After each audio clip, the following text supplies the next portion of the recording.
Kamardine, il travaille beaucoup tout ce qui est l'habitat, le construit. Mais d'habitude, il travaille avec des formes géométriques hyper précises, méticuleuses, impeccables. Il y a l'idée de la cabane qui l'intéressait déjà auparavant, mais qu'il n'avait pas commencé à travailler. Et donc il y a cette idée du nid qui est venue. Et comme il aime les choses qui sont monumentales quand même, il y a l'idée du challenge quoi, quand il fait quelque chose. Il faut qu'il se challenge lui-même. Et donc là c'était par la dimension. Et du coup ça s'est augmenté, c'est-à-dire qu'au lieu de s'installer en bas, on se projette dans une installation qui est tout en haut de ce nid.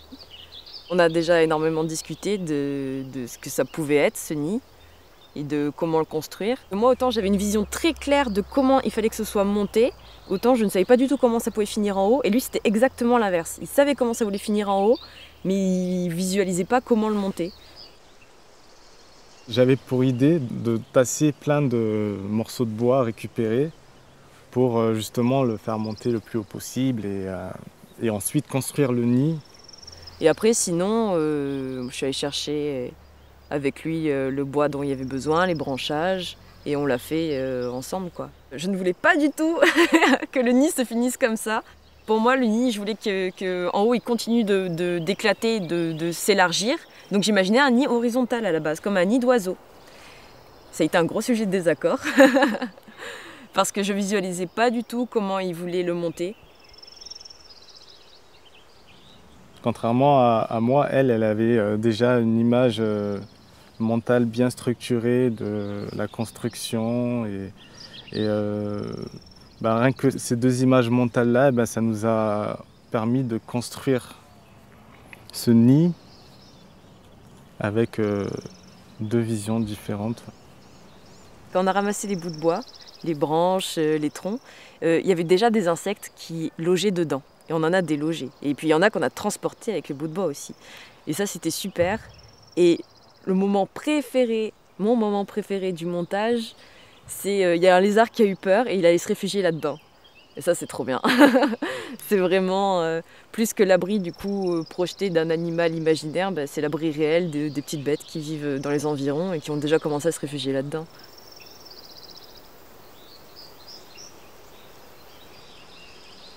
Son œuvre, en fait, c'est un cercle qui a été dessiné sur le sol, dans la nature. On a dû faire une sorte de découpe en retournant la terre et en dessinant ce cercle de 4,5 mètres de diamètre.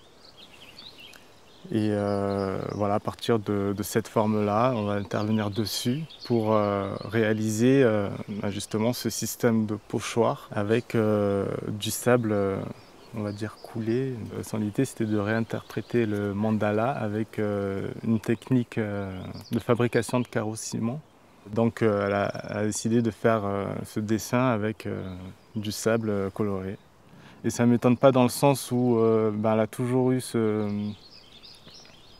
cette envie d'exercer en fait cette technique de carreau de ciment qu'elle n'a jamais fait auparavant et qui je pense était important pour elle de faire un premier jet, on va dire, mais sous une autre manière de faire.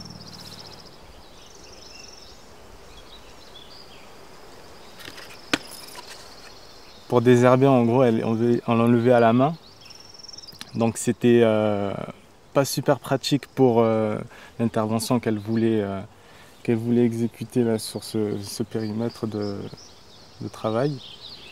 Et donc, quand moi je suis arrivé le lendemain, j'ai tout de suite vu qu'il fallait vraiment retourner la terre et qu'il fallait dégager toutes ces herbes-là.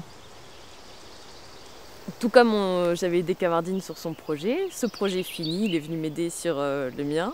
Et avant même de voir l'emplacement, avant même de voir ce qui avait été fait, il avait pris la bêche et il arrivait et il a dit « Ah, le cercle n'est pas circulaire, on va tout recompter, on va mesurer. » Donc hop, on a tracé un cercle.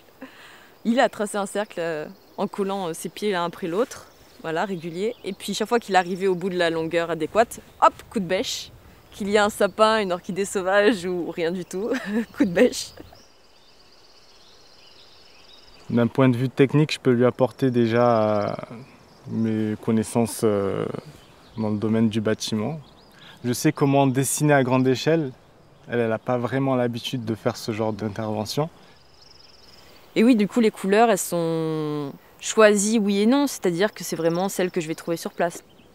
Je sais pertinemment qu'avec le temps, il va rester qu'une tache colorée, puis finalement, les plantes, elles vont transpercer ce sable et puis elles vont à nouveau reprendre leur espace. Et j'en ai discuté avec Roger. Et Roger, lui, il dit vraiment qu'on est trop habitué à vouloir absolument conserver les œuvres d'art, que même si elles ne sont pas faites en sable dans la nature, eh ben, elles ont une date de péremption, quoi, qu'elles vont disparaître. Et qu'il faut accepter que parfois l'échelle soit plus rapide et il ne faut pas essayer de conserver à tout prix et qu'au contraire, il faut sensibiliser les gens au fait qu'il y a des aspirations plus rapides que d'autres.